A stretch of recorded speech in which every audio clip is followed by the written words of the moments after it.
Salam alaikum, Azul Flaoun. Bonsoir. Cette semaine, l'actualité internationale a été marquée par le double drame qui a touché le Maroc et la Libye. Nous avons appris avec une grande douleur les conséquences tragiques du séisme et des inondations qui ont frappé nos frères marocains et libyens. Des milliers de morts, de blessés et de disparus. 8% de la population de Derna a été tuée ou portée disparue dans les inondations dévastatrices. Il s'agit des pires inondations du XXIe siècle. Nous exprimons nos profondes et sincères condoléances au peuple marocain et libyen, aux familles des victimes et nos vœux de rétablissement à tous nos frères touchés par le séisme désastreux et les inondations tragiques. Depuis que la nouvelle du tremblement de terre ou des inondations ont frappé les voisins marocains et libyens, les Algériens n'ont cessé d'exprimer de manière spontanée, massive et unanime leurs sentiments de compassion, de soutien et de solidarité envers leurs frères marocains et libyens. Les liens entre les peuples maghrébins sont si profondément enracinés dans leur histoire et culture commune qu'ils ne pouvaient en être autrement. Rien de ce qui peut toucher les Marocains ou les Libyens ne peut laisser indifférents les Algériens et vice-versa. Pourtant, l'histoire nous apprend que les seules périodes où les peuples de l'Afrique du Nord ont connu leur apogée, c'est quand ils se sont unifiés sous l'égide des grands royaumes des Almohadines et Almorabitin. À l'inverse, à chaque fois qu'ils ont étalé leur division, ils se sont fait dominer et diriger par des puissances étrangères. Rabbi yarham al-mouta wa yashfi al-musabin, Inch'Allah. Inna lillah wa inna ilayhi raji'un. Revenons à l'actualité algérienne. Elle aussi, elle a été marquée par des catastrophes, mais loin d'être naturelle. Une Algérie nouvelle qui ne cesse de nous étonner dans sa déliquescence et sa médiocrité. Les nations vivent des crises cycliques, se remettent en cause et rebondissent. Quant à nous, tout va très bien, Madame la Marquise, ou plutôt Monsieur Tebboune et compagnie. Nous avons appris cette semaine que Madame Saïda Nerza, la présidente de la Confédération des entreprises algériennes, la CGEA, a écrit à M. Tebboune en attaquant le gouvernement de sa gestion économique et sociale. Mme Nerza, considérée comme une proche du pouvoir, espérait faire bouger les choses, mais son initiative semble s'être retournée contre elle. Par une attaque sans précédent dans un article publié par l'APS titré « Lettre de Saïda Nerza », quand le folklore investit l'économie. Et on peut lire Mme Nerza est soutenue par ce même refus du changement et cette obsession maladive des forces de l'argent sale qui ne veulent pas baisser les bras. Bien sûr, ce feuilleton n'est pas à son end, puisqu'un enregistrement audio de la présidente de la CGEA, Saïda Nerza, a été largement diffusé sur les réseaux sociaux, s'attaquant au conseiller de M. Tebboune à la communication, Kamel Sidi Saïd, et Sami El Gaïd, le directeur de l'APS. Pour mettre les points sur les i, M. Abdelmadjid Tebboune a reçu les membres du bureau élargi du Conseil du renouveau économique algérien, CREA, présidé par M. Kamel Moula, à la demande du CREA, nous dit-on. Cette audience a été l'occasion de transmettre les préoccupations des opérateurs économiques ayant soutenu les décisions importantes prises par le président de la République en faveur du secteur économique, précise le communiqué de la présidence. Une chose est sûre, à une année des présidentielles de 2024, le torchon brûle entre différents clans. Le limogeage de 16 walis et 3 walis délégués par M. Tebboune à la veille d'une rencontre avec le gouvernement indique l'incohérence et la timidité des décisions du pouvoir, mais aussi dénote d'une lutte de clans qui s'intensifiera de plus en plus quand se rapprochera des échéances électorales.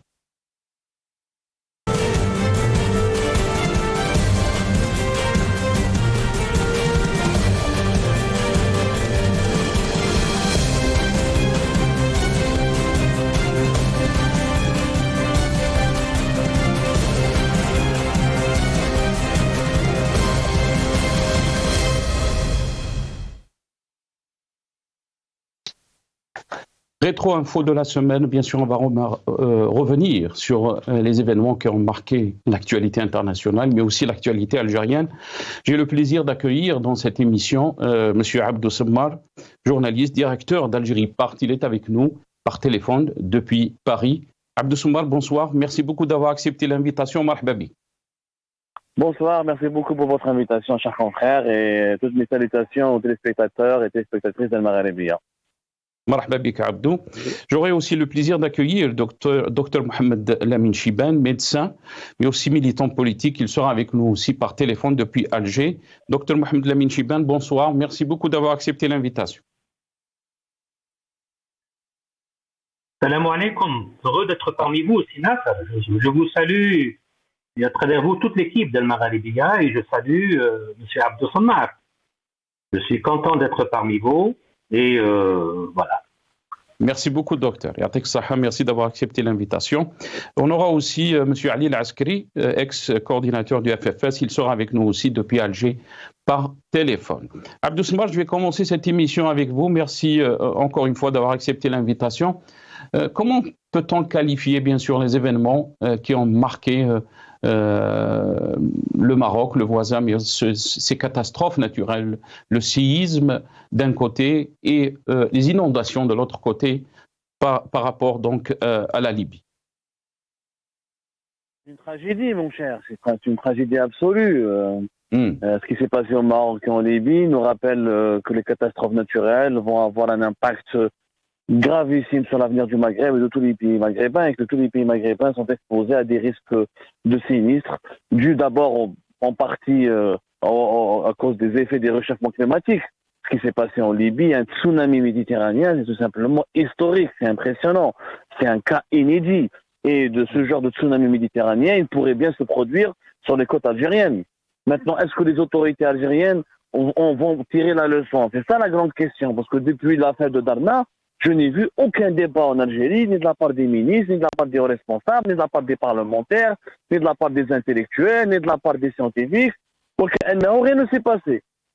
Ça, parce que le séisme au Maroc, on a l'habitude, ça nous rappelle Boumerdès de 2003, pratiquement le même bilan, entre 2000 morts et quelques. Bon, au Maroc, c'est un peu plus lourd, on se dirige vers un bilan de plus de 3000 morts, mais les séismes, on a l'habitude de les gérer, on les connaît un petit peu dans l'histoire du Maghreb, mais les tsunamis méditerranéens, comme le phénomène de la tempête Daniel en Libye, c'est totalement nouveau, c'est totalement inédit. Et les rapports scientifiques ne cessent de dire que ça peut se reproduire. Ça peut se reproduire, ça peut arriver en Tunisie, ça peut arriver sur les côtes algériennes. Et vous imaginez si ça arrive à Annaba, ou Btchaya, ou Skikda, ou Kourou, combien de milliers de vies humaines pourraient être menacées en Algérie? Je n'ai vu aucun plan d'intervention, aucun débat, aucun préparatif. Voilà. Encore, nous avons un régime qui se préoccupe des élections de 2024, de ses guerres internes, de ses intérêts purement mercantiles et personnels, et l'avenir du pays, personne ne s'en préoccupe. Nous sommes dans une séquence inquiétante. Personne ne se préoccupe de l'avenir de l'Algérie.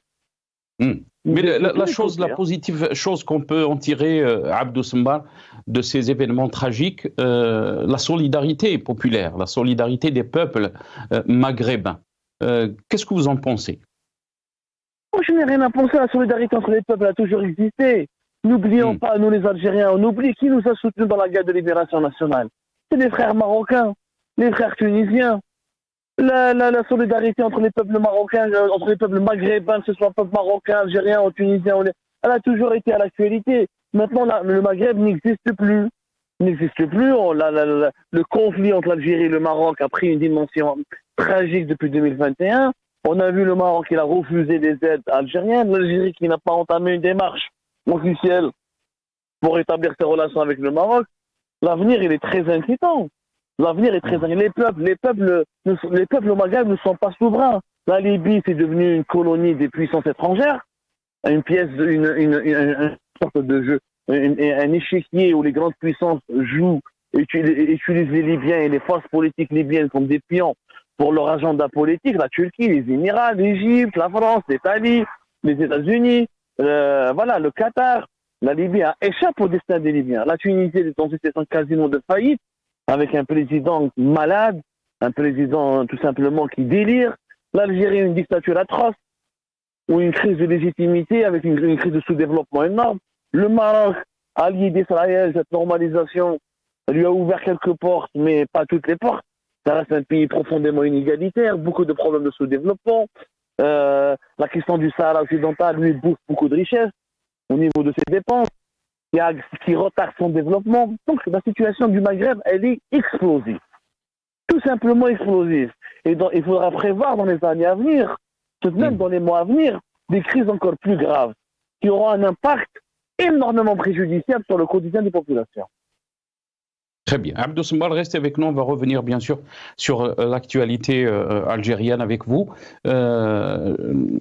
Docteur Mohamed Chibane, j'aimerais avoir votre aperçu par rapport donc à ces tragédies qu'on a vécues cette semaine, bien sûr, le tremblement de terre au Maroc, mais aussi ces inondations qui ont fait des milliers de morts et des milliers de disparus. Votre réaction, docteur Mohamed Chibane?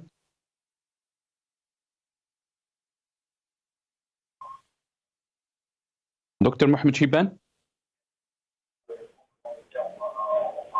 Est-ce que vous m'entendez?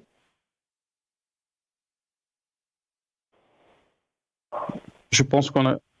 Oui, je vous entends. Docteur Mohamed Chibane, oui? Oui. Est-ce que vous m'entendez? Vous avez entendu ma question?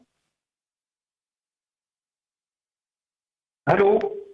Oui, on vous entend, docteur Mohamed Chibane. On va vous rappeler. On va essayer de régler ça très rapidement. On va régler petit problème de connexion avec Dr Mohamed Chibane, Lamine Chibane.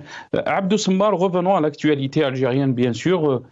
Cette lettre de Saïda Narzayani qui a fait, si on peut dire, bouger les choses.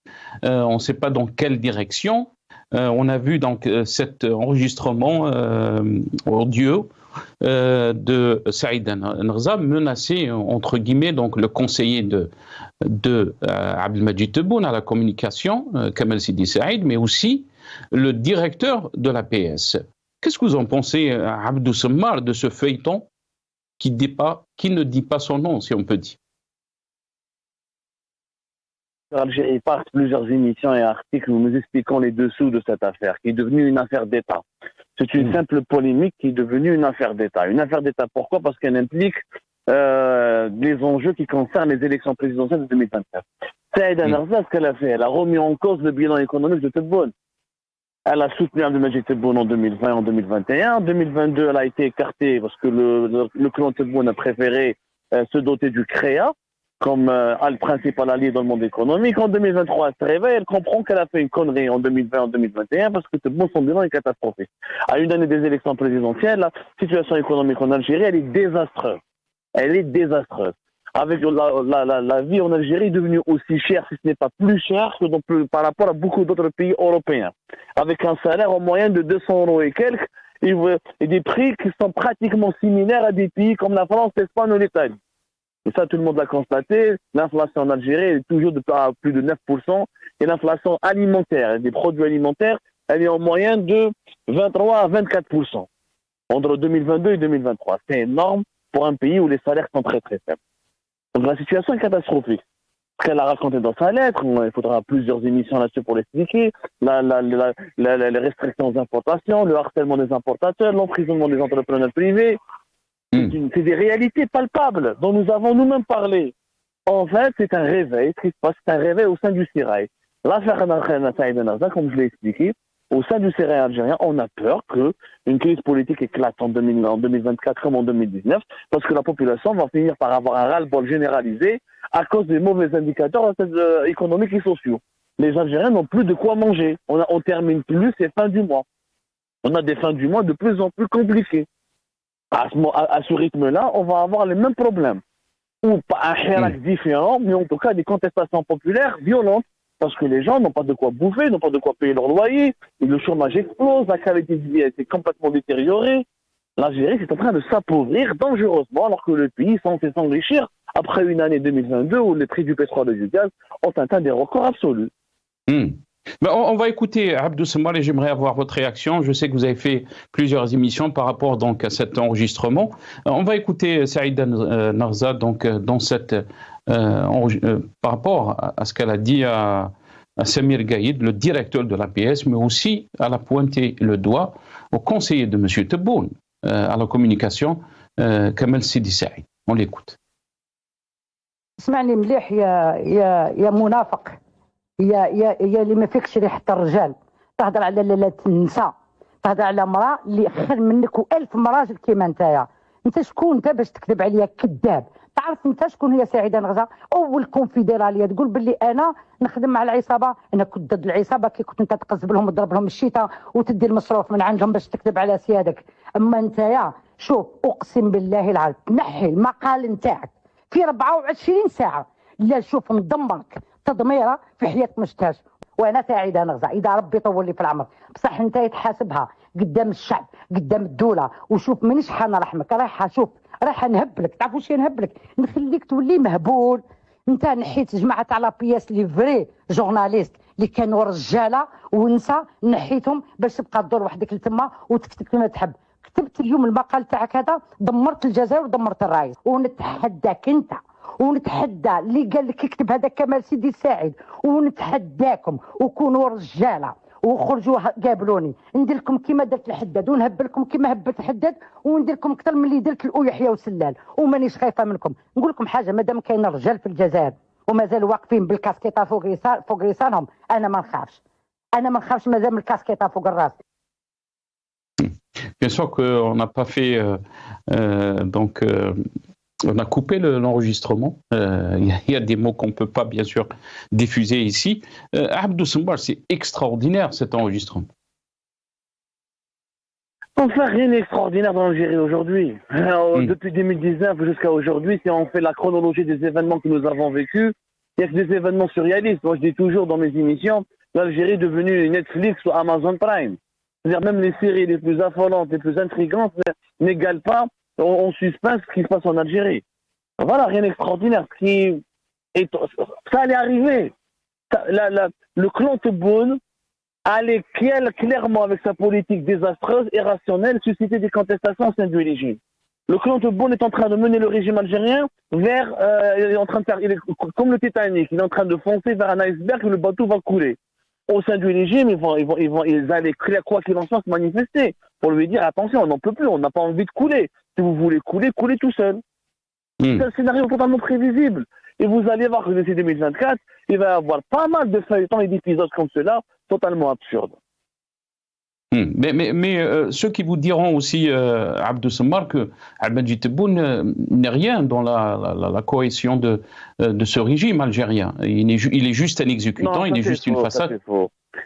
Ça, c'est une lecture totalement superficielle. Ceux qui disent qu'il est une façade importante. C'est une vitrine importante. L'armée ne gouverne pas. L'armée, elle s'occupe de ses affaires sécuritaires, de l'armée, de la sécurité, de certains contrats importants, etc. Mais des secteurs entiers du pays, en économie, c'est lui qui dirige, c'est lui qui gère. C'est pas le haut commandement de l'armée, c'est pas l'armée qui lui a demandé de réduire la facture des importations, de provoquer des pénuries, d'interdire les importations, d'emmerder les importateurs, d'aller mettre en prison des chefs d'entreprise privés. Ça, c'est faux. Ça, c'est la politique de Tebboune. En Algérie, nous avons un système militaire, mais qui partage le pouvoir avec le civil. Parce que l'armée et le militaire en Algérie ne veulent pas tout diriger. S'ils voulaient tout diriger, ils auraient mis un général et voilà, on serait comme l'Égypte. Mais l'armée n'a pas cette vocation. En Algérie, l'armée veut rester dans l'ombre. Parce que ça n'intéresse pas d'être exposée au regard des problèmes qui ont eu lieu de la décennie noire, au regard des problèmes qu'elle peut avoir avec la communauté internationale, etc. C'est Tebboune qui a provoqué cette politique et c'est lui qui va causer réellement des dégâts qui vont avoir lieu d'ici 2024. Moi, je vous propose d'en reparler une prochaine fois, mon cher confrère, parce que le sujet est vraiment long. Et je vous remercie énormément. Mais en tout cas, vous allez voir que d'ici 2024, il va y avoir pas mal de séquences comme celle-là, parce que le régime, les forces du régime algérien sont en train de constater que Tebboune va mener le pays vers l'effondrement. Ok, avec ça, Abdou Sembar, barakallahu fik. Merci pour donc votre temps. Merci aussi pour votre participation dans cette émission, Abdou Sembar, qui était avec nous depuis Paris, journaliste, directeur d'Algérie Part. Mohamed Lamine Chiban, docteur Mohamed Lamine Chiban, est-ce que vous êtes avec nous? Oui, Sinas, je vous entends. Ah, très bien.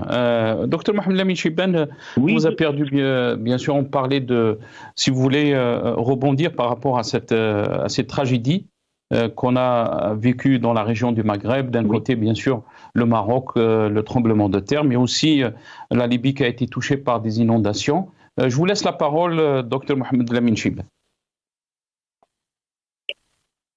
Oui, nous sommes peinés par ce séisme au Maroc, qui est un pays ami, frère, le peuple marocain, Ram Khaoutna.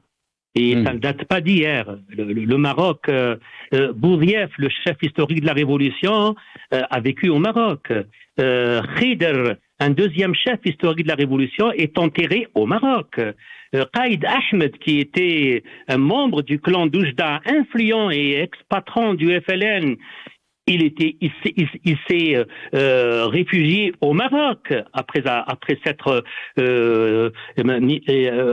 lors du manifeste 76 entre Farhat Abbas, Ben Khadda, Hossein Lahoual et Cheikh Kherdine. Il a rejoint ces personnalités et il était contre le Houari Boumediene dans sa politique du socialisme et sa guerre avec le Maroc, justement.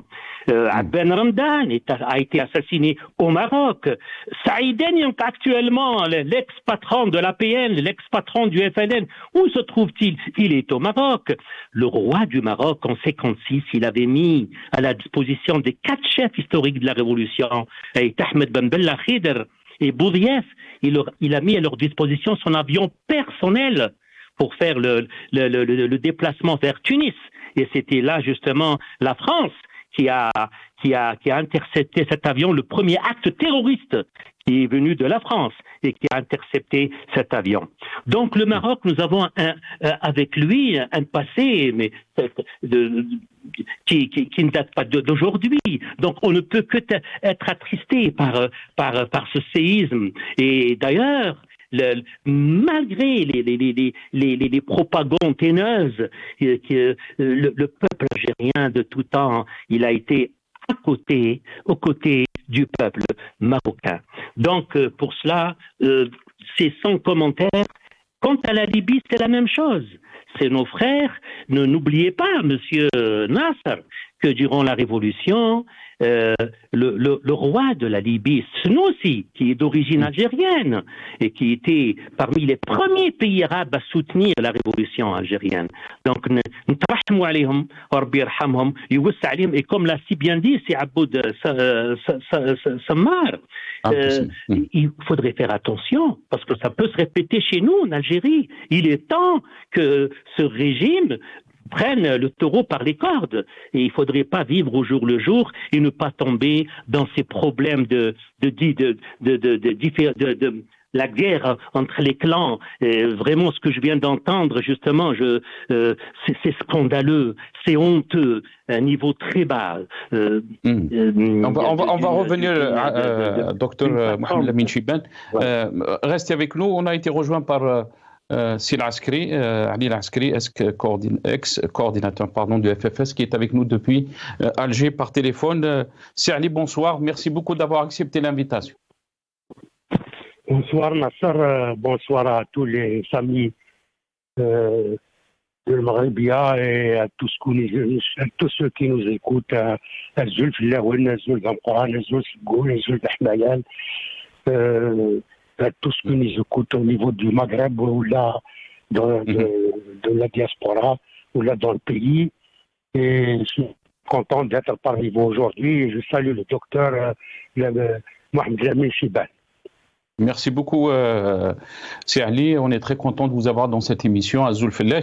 Ali Askri, vous avez réagi aussi par rapport à ces drames qu'a vécu le Maroc, mais aussi la Libye. Qu'est-ce que vous pouvez dire? Il y a eu cette solidarité du peuple algérien envers ces deux peuples, donc le peuple marocain, mais aussi le peuple libyen. Qu'est-ce qu'on peut dire, Ali Askri? Écoutez, par rapport au séisme au niveau du Maroc et bien sûr les inondations uniques au monde qu'on a vécu, cette tragédie de l'unique genre au niveau de la Libye, ça nous a vraiment sérieusement secoué. Et c'est dur de vivre ça. Et effectivement, entre nous, on s'est dit que la solidarité doit être présente cette fois-ci, quelles que soient les situations que les peuples ont vécues au niveau de la région et aussi quels que soient les appareils qui sont au pouvoir aujourd'hui. Parce qu'il y a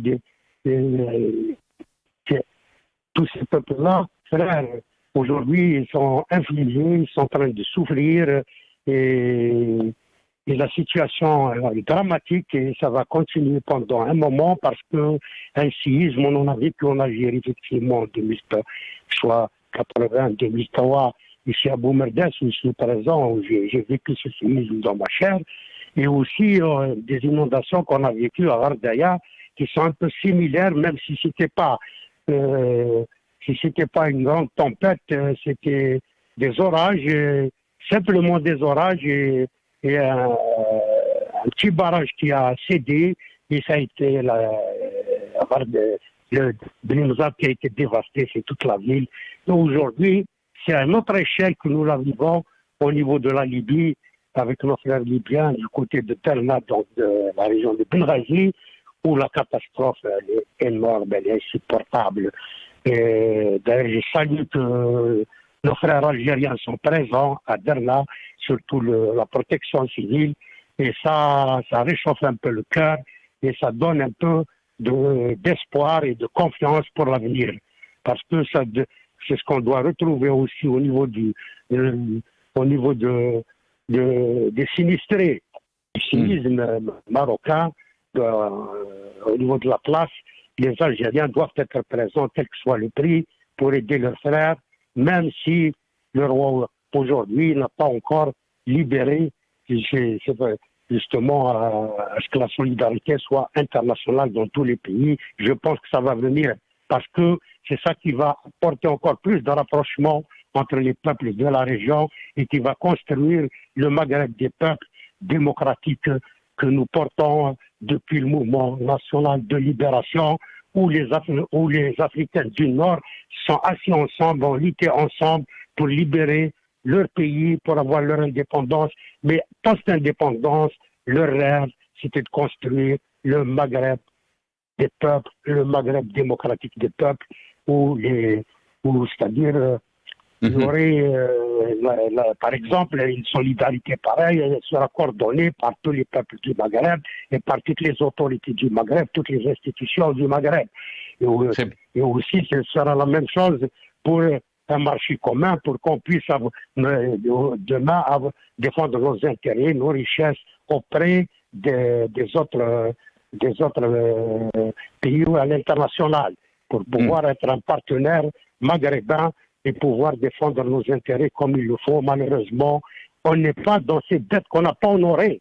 Parce que c'est des dettes à honorer, je dis tout le temps, c'est le dit après 62, c'est-à-dire on a libéré le territoire, on n'a pas libéré l'être humain, et c'est la même chose, on n'a pas construit le Maghreb des peuples, on n'a pas construit la Cour maghrébine des droits de l'homme, on n'a pas construit effectivement cette solidarité entre nous que les peuples doivent coordonner entre eux pour pouvoir anticiper et régler toutes les crises que nous vivons et que nous vivrons ensemble en Afrique du Nord, au Sahel, en Afrique et dans tout le pourtour de la Méditerranée. Malheureusement, il y a des forces qui sont en train de tout faire pour, comme l'a dit le docteur tout de suite là, pour qu'on nous divise et qu'on ne puisse pas se rencontrer, qu'on ne puisse pas se voir face à face et régler nos problèmes dans la discussion, dans le dialogue, dans la tolérance, dans les compromis pour pouvoir avancer comme un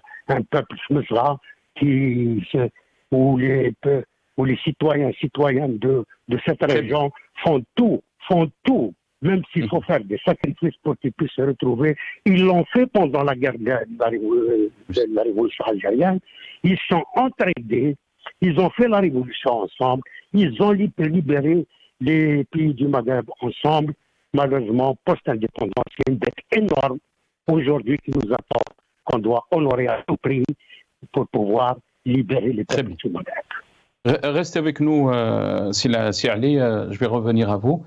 Bien sûr, on va revenir sur l'actualité algérienne avec vous, Ali Laskri.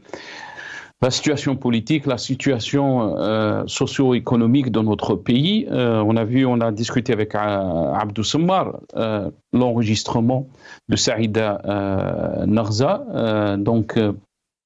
Et aussi, on se pose la question, est-ce qu'on est dans cette Algérie nouvelle? Est-ce que les choses ont changé ou bien au contraire, c'est la continuité des mêmes pratiques et du même système? On regarde cette vidéo et je reviens à vous, Dr Mohamed Lamine Chib.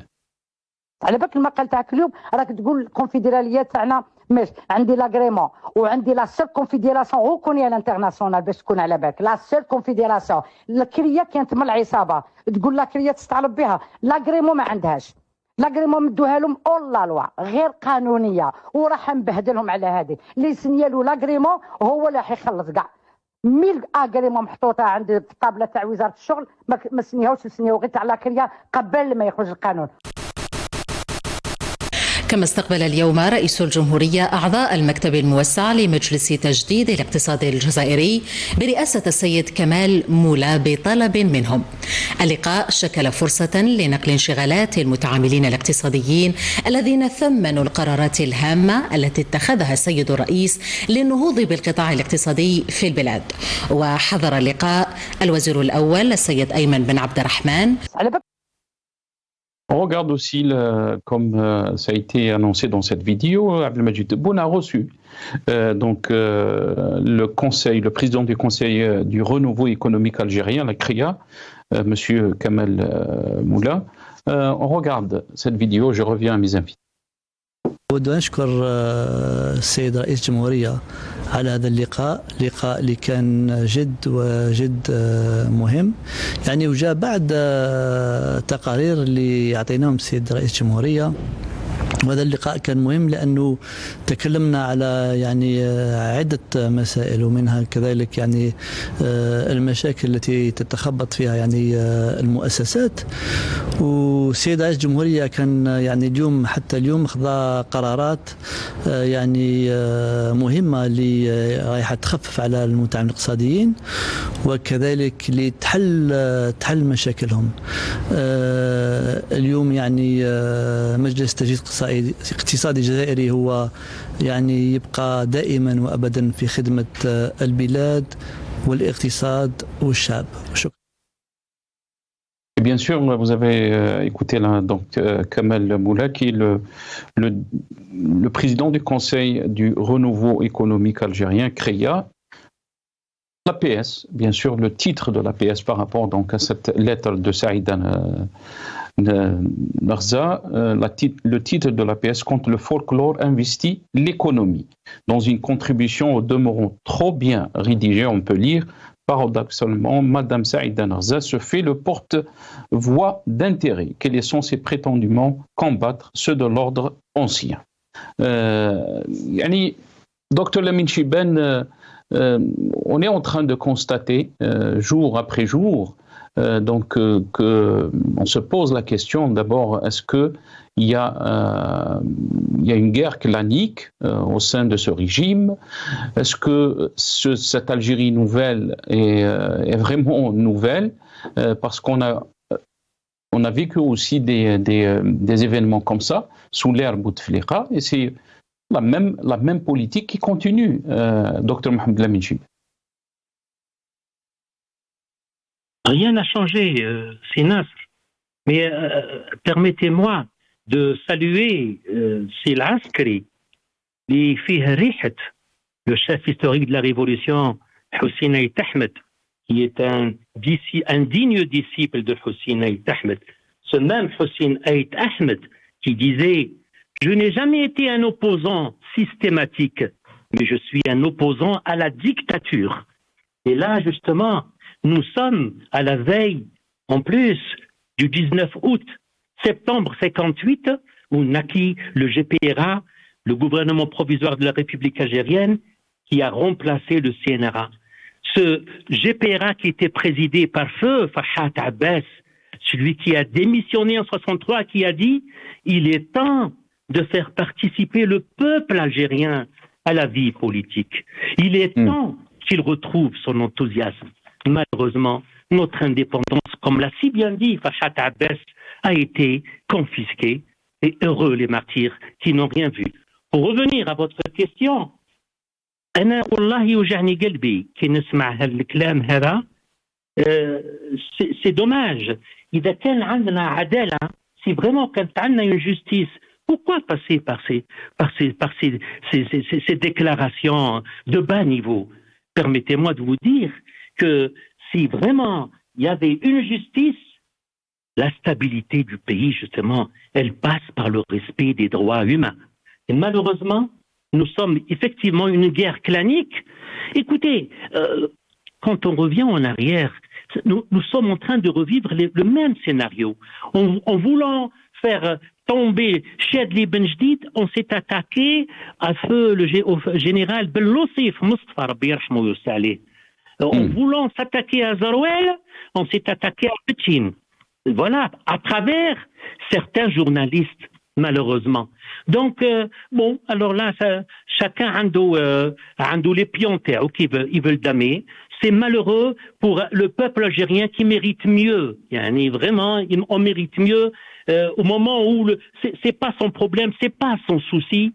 C'est le peuple algérien, il est vraiment à la veille de la rentrée scolaire universitaire. Le citoyen algérien est désemparé. Le citoyen algérien, comme l'a dit Sismar, il sait plus où mettre sa tête. Malheureusement, on est là en train de commenter ce qui n'est vraiment pas, n'a pas besoin d'être commenté. Voilà, c'est là ce que je peux dire concernant ces déclarations. Très bien. Reste avec nous, Dr Mohamed Lamine Chibane. Si Ali, bien sûr, vous suivez de près ce qui se passe dans l'actualité politique en Algérie. Quand on voit un échange pareil, une qui est censée représenter, bien sûr, une organisation patronale, elle écrit une lettre, à Abdelmajid Tebboune. Et on voit tout ce tollé. Donc on voit cette lettre, cet article qui a été publié à l'APS quand le folklore investit l'économie. Et là on se dit bien sûr, c'est des pratiques qui peuvent nous laisser perplexes par rapport donc à la gestion de notre pays. C'est Ali. Écoute, c'est Nasser, je vais dire, c'est à contre-courant totalement des aspirations du peuple algérien, des libertés, d'un état de droit, de justice sociale, exprimée par les Algériens. Donc le pouvoir de fait aujourd'hui impose sa feuille de route. Et sa feuille de route, c'est le verrouillage du champ politique, médiatique, c'est les échéances électorales, c'est la diversion, c'est la manipulation. Alors qu'aujourd'hui, effectivement, on devait faire le bilan, discuter, faire des conférences économiques et sociales comme on le faisait chaque année, même au front des forces socialistes. Chaque année, donc j'étais responsable. Il y avait une conférence économique et sociale avec beaucoup d'experts et même ceux venant de l'étranger. Attention, je le dis, il faut revenir en arrière et voir toutes les vidéos. Et tous les experts dans le domaine et aussi parler de la rentrée sociale. Parler de la tripartite, parler de la quadripartite. On est arrivé à dire qu'il faut une quadripartite, que les syndicats autonomes doivent se retrouver en réunion avec le gouvernement, même si c'est un pouvoir de fait. Les syndicats autonomes doivent être présents pour défendre les intérêts des travailleurs, les revendications des travailleurs, l'emploi et être contre les exclusions sociales. C'est comme ça qu'on fait un bilan et qu'on puisse avancer et ne pas nous inscrire encore dans des échéances, avant des échéances électorales, dans les diversions, dans les coups de force, dans la violence, dans les manipulations. Donc ils vont nous faire tomber encore dedans.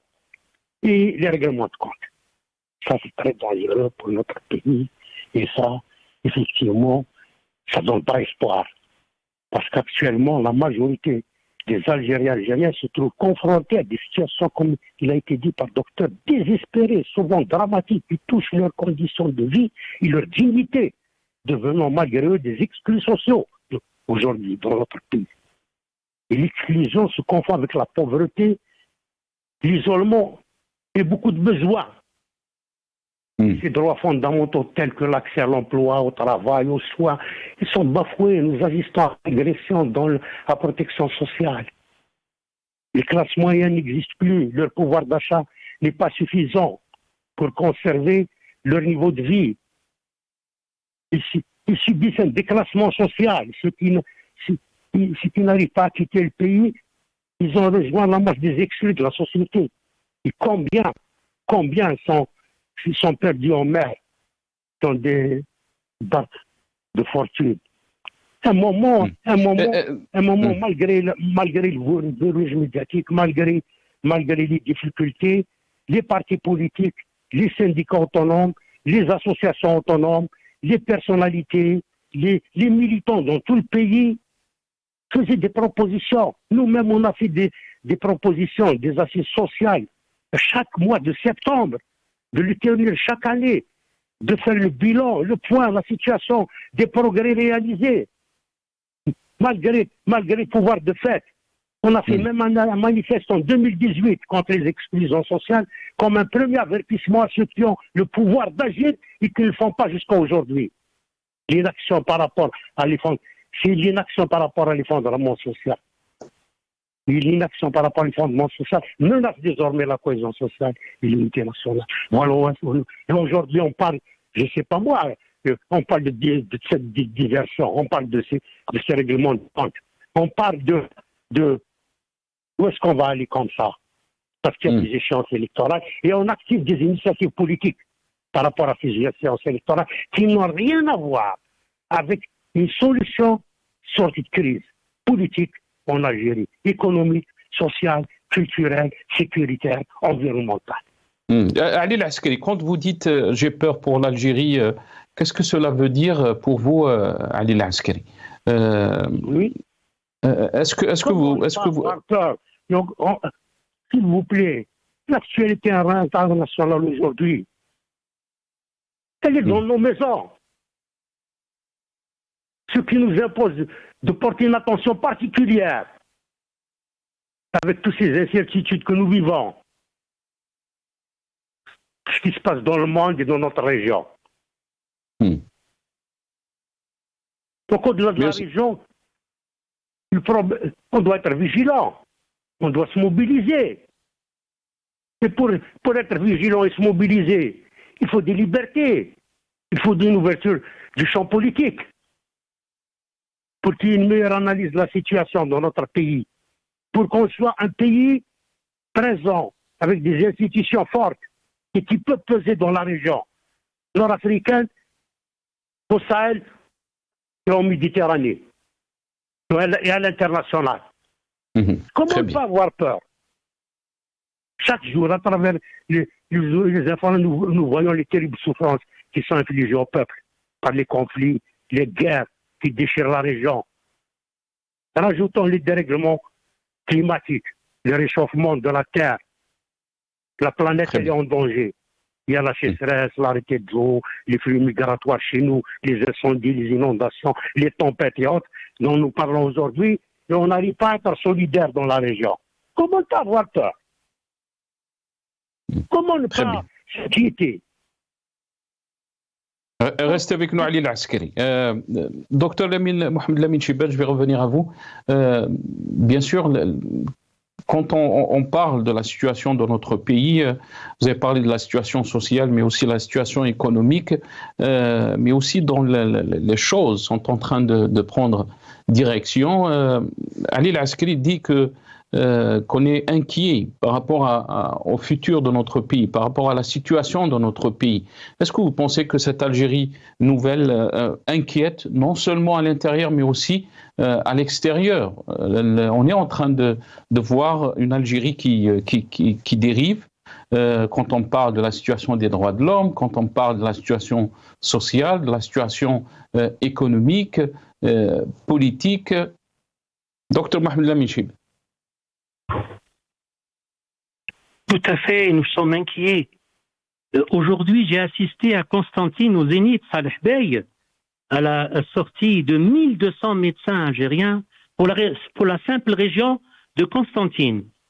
Croyez-moi, monsieur Nasser, en tant que membre du conseil régional de l'ordre des médecins de Constantine, j'ai eu plusieurs conversations avec ces médecins. La plupart veulent partir.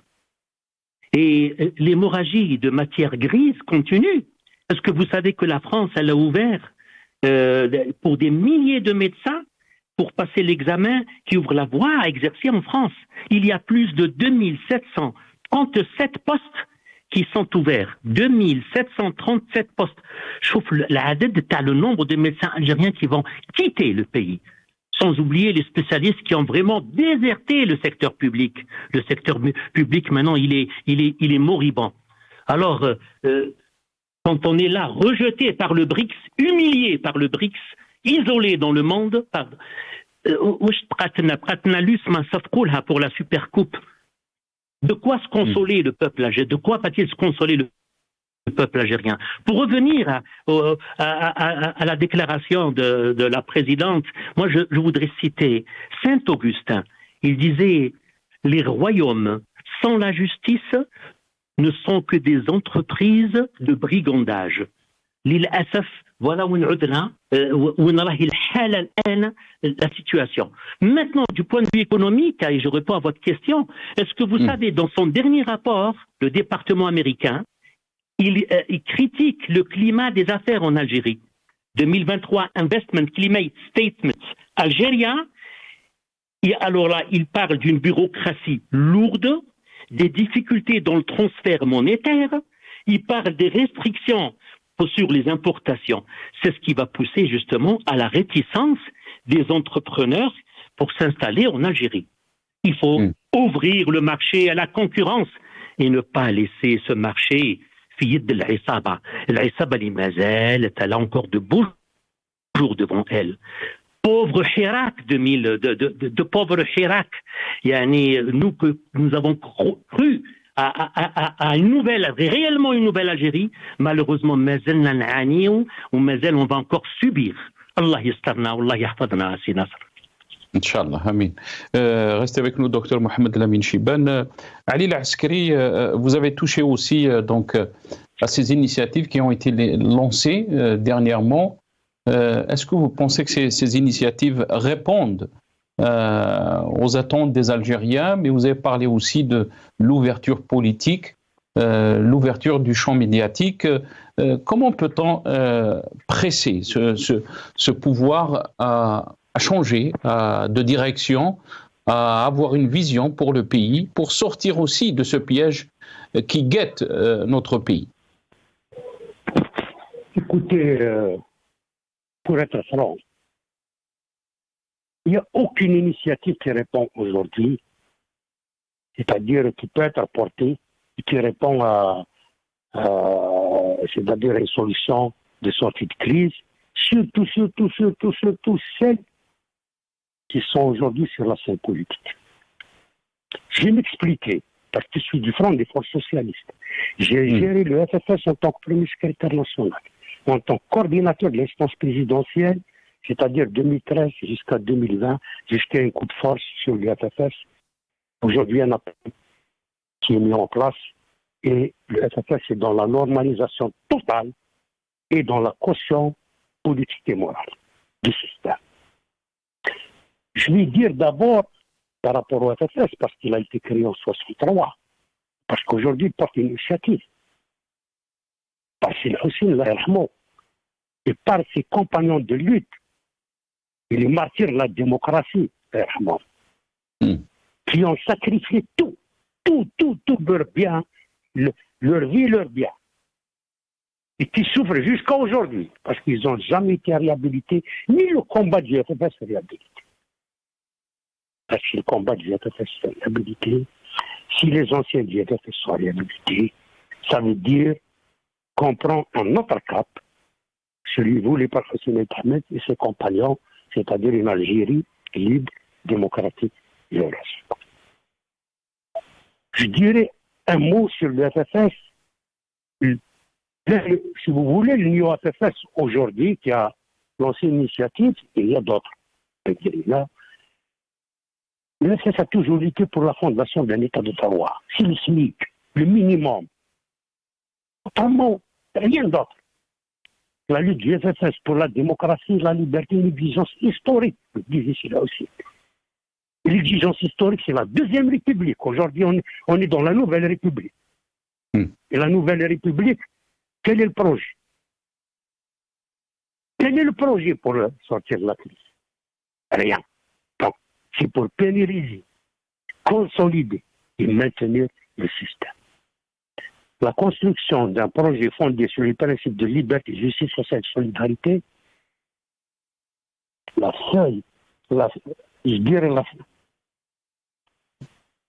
feuille pour les prochaines échéances électorales ne doit pas faire amalgame de l'opinion avec notre projet politique. La feuille de route aujourd'hui. La feuille de route qui est portée aujourd'hui pour les prochaines élections électorales. Que le mouvement révolutionnaire pacifique à caractère unitaire, national, qui a été dans la rue et qui a porté l'alternative démocratique et sociale. Nous, on a signé un pacte. Beaucoup disent que rien n'a été fait pendant la révolution pacifique. Beaucoup de choses ont été faites. Des Algériens se sont rencontrés. Ils ont discuté. Ils ont fait même des assises. Une conférence nationale. Une conférence. Pas de dialogue, mais une conférence nationale d'abord pour se rencontrer, débattre, discuter, signer un pacte ensemble. Je parle de partis politiques, je parle de syndicats autonomes, je parle d'associations, je parle de personnalités, je parle de beaucoup. Même si ce n'était pas ce qu'il fallait. Mais déjà, des Algériens ont discuté, ont pu réaliser beaucoup de choses. Ils étaient d'accord pour l'alternative, pour la transition démocratique. Et puis des transitions démocratiques, des gouvernements de transition et des mécanismes qui doivent suivre pour des élections libres et honnêtes en Algérie. Vous n'y êtes pas. Vous n'y êtes pas, s'il vous plaît. Je vais rajouter, pour y aller terminer un peu, le consensus que nous portons est un consensus populaire, sain et sincère, et non un consensus d'appareil. Aujourd'hui, on veut faire un consensus d'appareil. On a lancé des initiatives pour un consensus d'appareil. Sans le peuple, sans les militants. Je dis bien sans le peuple et sans les militants. Très bien. Merci beaucoup, Ali Al-Askari. تفضل علي العسكري très rapidement. S'il vous plaît, Nasser, un mot, je conclue. Allez, nous refusons divertir l'opinion dans un pseudo-débat politique pour faire diversion que nous dénonçons. À l'exemple des scandales du Sérail et des luttes de clans et des règlements de compte qui ont été avancés maintenant. On ne s'inscrit pas dans ça. Il y a de ceux qui veulent s'inscrire là et Berkaleo. Le combat que nous menons pour sortir notre pays de la crise politique, économique, sociale, ne sont possibles que grâce à l'adhésion et la confiance des militants sincères et à la mobilisation et la résistance citoyenne. Si les militants et les militantes sincères et la résistance citoyenne ne reviennent pas, ne se mobilisent pas, c'est pas ces initiatives dont on doit parler. Très bien. يعطيك الصحة سي علي. بارك الله فيك علي العسكري, ex-coordinateur du FFS qui était avec nous depuis Alger. Merci aussi à Dr Mohamed Lamine Chiban, médecin militant politique. Et merci aussi à Abdou Sommar qui était avec nous au début de cette émission, journaliste, directeur d'Algérie Part. Avant de terminer cette émission, on aimerait juste présenter nos condoléances donc au détenu politique Boualem Boudissa, qui est incarcéré à la prison de Boussaada. Il a perdu son père. Si on peut voir sa photo, si c'est possible. Donc, Boualem Boudissa, le détenu politique, ça fait une année qu'il est en prison, à la prison de Boussaada. Il a perdu son père. Inna lillahi wa inna ilayhi raji'un. Je vous laisse donc avec cette image. Merci d'avoir suivi cette émission. Ya'tikum saha.